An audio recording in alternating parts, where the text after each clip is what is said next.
Halo, ini kontennya menarik untuk mereka-mereka yang mau perpanjang visa. Jadi, di Australia itu kalau kalian pakai working holiday visa, sudah jelas kalau masih mau di sini itu harus diperpanjang dari tahun pertama ke tahun kedua dan bisa sampai 3 tahun. Kayak gitu. Kalau udah tahun ketiga udah nggak bisa diperpanjang lagi. Nah, jadi untuk memperpanjang itu salah satu syaratnya harus medical check up. Kita agak capat ya, soalnya kita ini sebenarnya buru-buru, tapi for ngoni tetap kita bikinkan konten informasi juga for ngoni. Jadi kita tapi tawang pe apartemen. Itulah untungnya punya teman. Jadi walaupun kita tinggal di desa, ada teman di kota, nginap gratis. Sekarang udah mau jam 11, 5 menit lagi jam 11, kita pay appointment jam 12. Kenapa? Kok kita nggak persiapan gitu, nggak siap-siapnya dari jam 9, dari jam 10 gitu, biar punya waktu banyak. Nah, alasannya karena jadi medical check up ini background story-nya dulu ya. Kita mau memperpanjang visa minggu depan. Jadi untuk memperpanjang visa kan harus kerja paling nggak 3 bulan di farm. Nah, by next week atau minggu depan itu kita udah kerja 3 bulan, jadi kita sudah berhak untuk memperpanjang visa. Kita ngobrol lah dengan tamang. Tiba-tiba keinget sama syarat medical assessment. Bentar, gue lihat map dulu ya buat public transportnya. Oke, saya sudah tahu harus kemana. Saya mana tadi ceritanya? Tuh, jadi kita ngobrol dengan kita petamang. Kom baru dapat ingat, harus medical check up kok tekang. Kalau belum medical check up, sebenarnya bisa apply visa. Tapi percuma, karena ketika ngoni apply, dorang akan minta medical check up juga gitu. Jadi ngoni bisa lakukan itu sebelum atau sesudah apply. Di salah satu persyaratannya ditulis di situ, kalau ngoni pernah medical check up 12 bulan sebelumnya dari hari dimana ngoni mau apply, ngoni tidak perlu medical check up lagi. Kecuali lewat 12 bulan, lewat 1 tahun harus medical check up lagi. In my case, lewat 1 tahun, jadi kita harus medical check up lagi. Karena ini kan waktunya mepet, kita langsung carilah medical check up untuk di sini di Australia. Ternyata tidak bisa sembarangan medical check up. Cuma bisa di satu lembaga lah. Pokoknya namanya BUPA.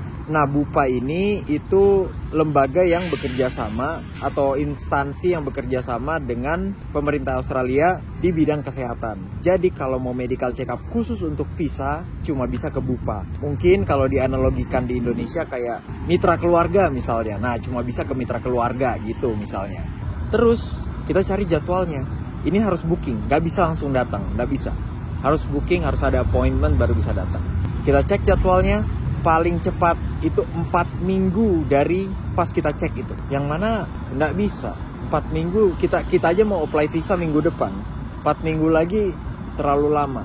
Gini ya, sebenarnya ada hal yang buat kita harus apply visa minggu depan. Dan harus sudah disertai medical check up atau medical assessment. Yaitu karena saya berencana pulang ke Indonesia, ke Jakarta. Nanti kalian akan lihat di konten. Jadi kalau misalnya kita baru medical check up 3 minggu lagi, otomatis kita visa tidak akan terbaharui sampai 3 minggu lagi. Berarti plan Jakartanya harus kita undur atau bahkan nggak jadi sama sekali. Sebenarnya bisa aja diundur, tapi ada event yang kita mau hadiri. Kalau visanya atau kalau kita baru bisa ke Jakarta 3 minggu lagi, kita nggak akan bisa hadir event itu. Jadi ya percuma ke Jakarta lah gitu. Jadi memang intinya harus minggu depan kita harus apply visa dan harus granted gitu. So kita cari-cari terus, dan di websitenya BUPA itu kalau di refresh terus, itu akan ada orang yang cancel dan kita bisa isi slot itu. Jadi misalnya baru ada kan 3 minggu depan nih, yang minggu depan ada yang cancel, nah kita cepet-cepetan tuh bisa langsung isi slot itu. Dan waktu kita refresh ada kemarin di hari yang sama. Waduh, so semangat kita dong datang nih. Ini kita mau naik public transport ini. Nanti kalau kita nggak sempat full cerita, kita cerita karena nggak mungkin cerita di dalam tuh terlalu ribut. Jadi nanti kita lanjut. Pokoknya sampai ada orang cancel appointment dan dapat di hari yang sama. Oke, sudah turun dari tram, saya lanjut lagi. Kemarin dapet tuh jadwal. Semangat lah kita langsung klik. Ternyata untuk bisa booking ada satu hal yang harus kita dapatkan, yaitu HAPID. Jadi HAP ID itu kayak nomor identitas yang dikasih sama pemerintah Australia yang nanti akan kita provide atau kita kasih ke BUPA ini. Kita belum punya. Nah, nomor ini itu akan didapatkan setelah Ngana apply visa. Jadi begitu apply visa, nanti pemerintah Australia akan bilang, lo butuh medical check up. ini nomornya, pakai nomor ini. Waduh, gawat nih. Terus kita cari-cari lagi lah, bisa nggak medical check up-nya sebelum apply visa. Karena balik lagi, untuk mengingatkan, kita nggak bisa apply visa karena belum 3 bulan. Minggu depan baru 3 bulan kita kerja. Ada caranya. Caranya intinya ya kita harus isi semacam formulir online, terus kita minta lah ke pemerintah Australia untuk dapat itu dia HPID. Akhirnya dapat. Tapi masalahnya jadwalnya sudah tidak ada, sudah diambil orang. Dan ya udah sampai malam, dia kan tutup jam 5 ya. Jadi kalau malam udah nggak mungkin. Jadi di atas jam 5 udah nggak mungkin dapet. Kira ya udah menunggu sampai hari ini. Kenapa kita harus kejar hari ini? Karena seperti yang Oni tahu, kita pekerjaan kan bukan di Melbourne. Kita pekerjaan itu di desa dan nggak gampang kita ke Melbourne karena jaraknya yang jauh. Terus kita nggak punya auto juga, harus naik public transport. Tapi dari tempat kita tempat kerja ke public transport itu wah effort banget lah. Noni ya silakan cari kontennya lah. Ada yang kita OTW pakai sepeda untuk kejar bus, terus habis itu ke stasiun kereta. Dan sialnya lagi, Bupa ini tidak tersedia di area tempat kita kerja gitu, di sekitar tempat kita kerja nggak ada. Jadi cuma bisa di Melbourne. So mumpung kita lagi di Melbourne, kita harus selesaikan kira-kira gitu. Ajaibnya hari ini dapet. Tadi kita itu baru dapat, terus kita siap-siap cepet-cepet baru kita rekam gitu. Jadi baru banget. Ini kita masih harus jalan sekitar 10 menit, masih ada 40 menitan lagi. Masih cukup waktunya. Ya udah, akhirnya ini sambil lihat pemandangan di depan aja kali ya. Kayaknya lebih enak ya daripada lihat kita udah bosan kan. Nah, lanjut ya cerita. Ya jadi akhirnya belum. Salah ceritanya, alurnya. Itu iya terjadi, tapi sebelumnya kita sudah booking duluan yang untuk 2 minggu lagi. Tadi pagi kita refresh terus, dapat yang untuk 2 minggu. 2 minggu dari hari ini gitu. Kalau yang sebelumnya yang kita bilang kan cuma tersedia 3 minggu ke depan gitu. Ini setelah kita refresh ada yang cancel 2 minggu ke depan. Kita langsung pilih yang itu. Lebih baik daripada nggak sama sekali lah ya. Setelah kita pilih yang itu, jadwalnya itu bisa diganti itu tanpa kena biaya. Jadi kita punya strategi adalah kita amankan dulu yang terdekat. Habis itu kalau ada yang lebih dekat lagi, yang mana hari ini, ya udah kita langsung ganti schedule-nya, kita reschedule lah gitu. Dan itulah yang terjadi. Kita beruntung dapat, akhirnya kita reschedule. Nah ini udah ke perempatan. Oke, ternyata harus naik eskalator ini. Mudah-mudahan bener ya. Tadi kita kan dari sana nih. Kita buru-buru, kita salib.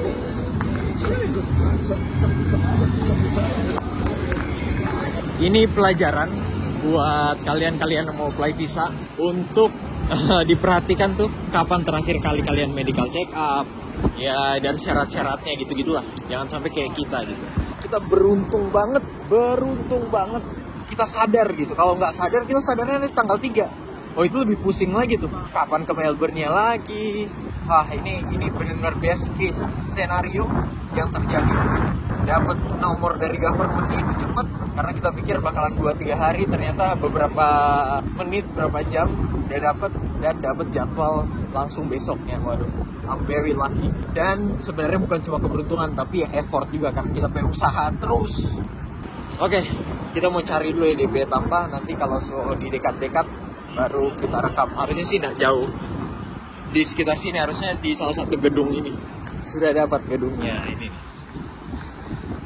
717. Wah, ini gedung ini juga nih buat ini news nih, Newsnight, perusahaan berita gitu.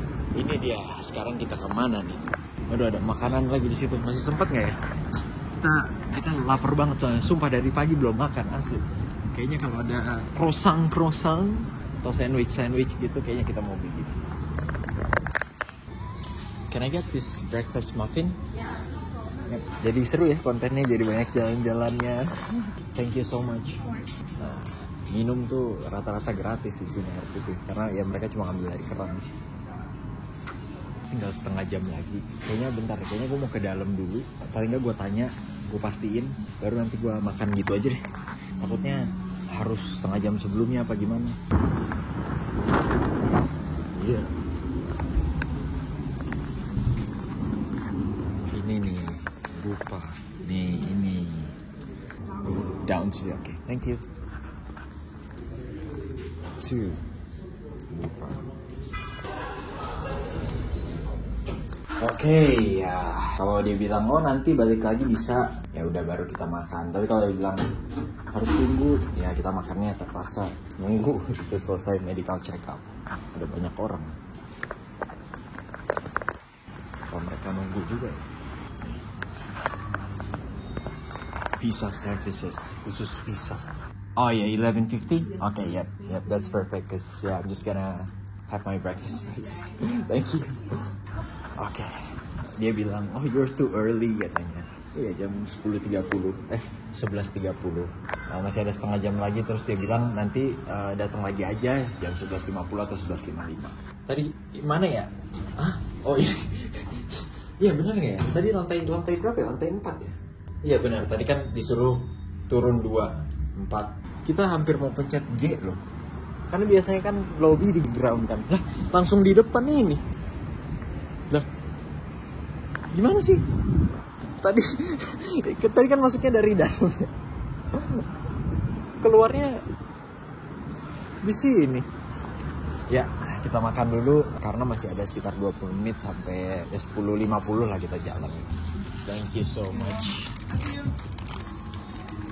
Ini harganya 80.000. Yaudah, saya makan dulu ya. Sudah selesai. Sekarang kita kembali lagi ke Bupa. Ini sudah jam 12 kurang 15, 11.45, 15 menit lagi, gak apa-apa. Lebih baik kecepatan daripada terlambat. Oh iya, bukan tadi sih, kemarin kita tuh sempat baca regulasinya. Kalau nggak salah, appointment kalian bakalan ditahan selama 15 menit kalau kalian nggak datang atau kalian terlambat. Jadi intinya boleh terlambat sampai 15 menit lah. Lebih dari itu kayaknya akan langsung hangus duit kalian. Untuk bayarnya berapa? Bayarnya hampir 4 juta. 3, berapa gitu tadi. Nanti akan gua attach semuanya di sini ya.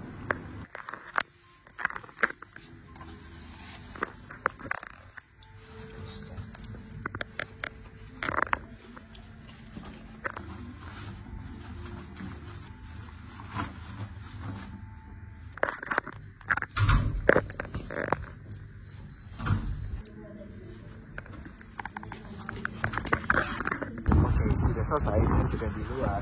Aduh, agak banyak ini ya ceritanya jadinya ya. Oke, kita akan coba cerita selengkap mungkin. By the way, kita mau cari toilet dulu. Jadi toiletnya ternyata ada di dalam cafe ini. Dan akhirnya kita beli kopi. Nah, kita tunggu dulu kopinya, nanti saya duduk terus cerita. Oke, sudah dapat kopinya, ini harganya 40.000. Nah, saatnya saya cerita ya. Jadi tadi masuk ke dalam, terus tidak boleh record. Sebenarnya alasannya tuh bukan karena nggak boleh record, karena tempatnya nggak boleh di record, bukan itu sebenarnya. Tapi lebih ke privasi orang-orang yang ada di dalam situ gitu. Kalau masalah kesehatan kan sensitif gitu. Jadi memang tadi kita nggak banyak record kecuali yang kita ada di dalam locker room, nggak ada siapa-siapa toh. Nah, jadi kalian masuk, duduk di ruang tunggu. Kita nama dipanggil itu jam 12:07 atau 12:08, jadi 8 menit setelahnya. Terus dikonfirmasi lagi identitas, terus foto, kayak foto KTP, foto paspor gitu ya. Terus ya udah, kita disuruh ke dalam ruangan, dan di dalam ruangan ini banyak orang yang mau medical check up juga. Pas di dalam tadi disuruh ganti baju, yang mana tadi kalian sudah lihat, dan tidak boleh bawa itu HP dan lain-lain. Semuanya nggak boleh ada aksesoris. Pinggang ke atas tuh kosong gitu, kecuali yang baju yang dikasih. Nah, apa aja yang diperiksa? Jadi memang ingat nggak tadi gue bahas tentang Hub ID? Nah, Hub ID ini kita nggak cuma dapat nomornya doang, tapi kita dikasih kayak surat gitu, berbentuk PDF, letter. Di situ tuh juga dikasih tahu apa aja yang harus kita cek. Paling nggak ada 3. Ada X-ray, itu buat kalau nggak salah buat lihat TBC. Kemudian ada serum apa gitu, gue lupa namanya nih. Yang satu ini itu blood test. Jadi ada blood test, nanti gue cerita. Nah, kemudian satu lagi itu, aduh gue lupa lagi. Medical, kayaknya general, kayak umum gitu, maksudnya yang kayak tinggi badan dan sebagainya, yang umum lah pokoknya. Kayak history penyakit sebelumnya dan sebagainya. Jadi 3 itu. Yang pertama duluan, gue nggak tahu urutannya bisa ngacak atau enggak. tapi yang tadi gue alami itu yang pertama duluan itu yang X-ray. X-ray itu cepet banget, masuk disuruh tempelin dada doang, keluar gitu, mungkin 2 menit kali selesai itu. Kemudian habis itu nunggu lagi, nanti jadi kita tuh ada banyak ruangan, nah kita tuh ditempatin tuh kayak di tengah-tengahnya gitu. Nanti bayangannya tuh kayak kalian di bank, terus kalian nunggu nomor kalian dipanggil tuh, akan ada nomor-nomor di screen, nah kayak gitu. Nanti ditentuin harus ke counter service yang mana. Nah kalau in this case itu ditentuin harus ke room yang mana. Itu yang pertama X-ray, kemudian yang kedua yang blood test. Ini kita cerita sedikit aja. Kita itu dulu takut jarum suntik. Kita pertama kali mau suntik itu umur 17 apa umur 18 gitu. Kalau nggak salah 17. Itu karena kita pakai kemauan sendiri gitu. Kayak kita mikir, ini jarum suntik sebenarnya nggak serem-serem amat ah. Ini gara-gara kita kesugesti aja nih, takut, akhirnya jadi takut gitu. Akhirnya itu pas umur 17, kita beraniin diri sendiri. Kita nyisihin duit buat cek darah. Bener-bener itu kita nggak ngomong ke siapa-siapa juga gitu. Ya, tapi teman-teman tahu sih, maksudnya keluarga kita nggak ngomong tapi mama. Bahwa gitu ya udah tes aja gitu. Setelah itu yang kita mulai berani itu ya memang kalau dibilang ada sakitnya ya ada, tapi sebenarnya nggak parah-parah amat gitu. Cuma ketakutan ini yang susah dilawan gitu. Dan gue baru sadar tadi pas gue blood test, walaupun gue udah tahu sakitnya bisa gue tahan gitu, nggak sesakit itu, tetap aja gue tuh masih ada ketakutan masa kecil gue yang gue nggak tahu kenapa gitu. Jadi agak deg-degan tadi karena gue udah lama nggak disuntik. Tapi setelah ketakutan itu coba ditahan, dilawan, ya sebenarnya begitu udah nyes gitu ya udah. Cuma ya susahnya kan di situ ya, kayak aduh mau disuntik nih, aduh gitu. Pas udah mulai ngeluarin jarumnya, aduh gitu. Nah itu yang gue alamin tadi. Nah suntik darah ini buat apa? Seingat gue waktu gue tes kesehatan di Jakarta, itu tesnya buat ginjal tuh dipakai urin. Nah kalau nggak salah yang gue baca, urin dirasa kurang efektif, jauh lebih efektif pakai blood, pakai darah. Makanya sekarang tesnya darah. Gua nggak tahu di Jakarta pun sudah berubah, di Indonesia udah berubah apa gimana buat WHV ya, khusus buat WHV. Tapi yang jelas di Australia sekarang mereka nggak pakai urin lagi, mereka pakainya blood test. Jadi kalau di Indonesia juga udah berubah, siap-siap kalian yang mau WHV harus disuntik. Tapi ya itu, seperti yang gue bilang, gue juga punya ketakutan yang sama, tapi ya coba dilawan aja. Terus keluar selesai itu prosesnya sekitar lumayan tuh 10 menit mungkin. Karena sebelumnya ada pertanyaan-pertanyaan juga. Pastikan kalau kalian pakai kacamata, dibawa kacamatanya. Atau kalian pakai contact lens kayak gue sekarang pakai contact lens, dibawa contact lensnya. Nanti kalian disuruh baca gitu. Ada yang kayak tes kalian mau beli kacamata tuh gitu, tes minus, nah kayak gitu. Terus ya ada beberapa sisanya ngobrol-ngobrol biasa. Terus keluar, habis itu terakhir masuk itu yang umum kayaknya, yang kedua ini dicek tinggi badan, berat badan gitu-gitu juga. Yang terakhir ini, jadi waktu kita minta hub ID, minta nomor hub ID itu dorang kasih rupa formulir begitu yang harus kita checklist gitu. Kayak contohnya pernah kanker nggak, pernah TBC nggak, pernah kontak sama orang yang COVID nggak misalnya gitu. COVID udah nggak ada sih, tadi juga udah nggak ditanya, tapi itu misalnya aja. Atau mental health gitu, itu cuma di reconfirm gitu, ditanya lagi aja pas di situ. Terus dibuka atasannya, dibuka, dia cek kayak disuruh angkat gue lupa tadi disuruh gini apa disuruh angkat gitu. Terus lutut di palu gitu, twing gitu, yang kayak kalian maju itu agak gimana ya, agak geli gimana gitu, doing gitu. Udah habis itu selesai, keluar. Interval antara satu tes dengan yang lainnya itu nggak lama, nggak ada yang sampai 5 menit. Total waktu gue habiskan di dalam itu mungkin sekitar 25 menit, bahkan gak sampai setengah jam gitu. Cuma ya itu worst case scenario-nya bisa sejam. Mungkin kalau rame banget atau kalau ada yang bermasalah, kalian harus nunggu, kan jadi antriannya kan jadi lebih delay gitu ya. Mengenai hasilnya itu kita nggak dapet hasilnya. Jadi hasilnya itu akan dikirim langsung ke government-nya, langsung ke pemerintah. Sebenarnya sama kayak kalau apply WHV di Indonesia, kita nggak dapet hasilnya. Makanya itulah gunanya itu hub ID itu gitu. Kalau kalian nggak punya hub ID nggak bisa. Karena yang komunikasi itu langsung dari rumah sakitnya sama pemerintah.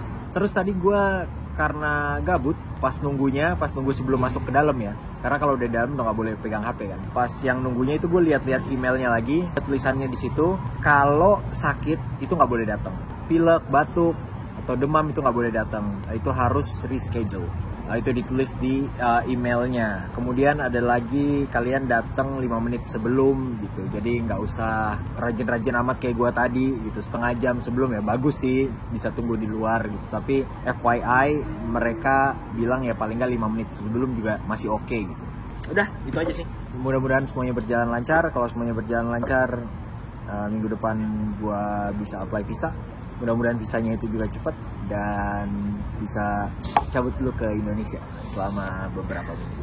Udah, kalau gitu segitu aja dulu videonya. Ini nyaman banget nongkrong di sini, tidak ada yang ganggu. Sepi, ya kan? Luas lagi tempatnya. Ya udah, kalau gitu see you next video. Saya mau menikmati kopi dulu. Pergi.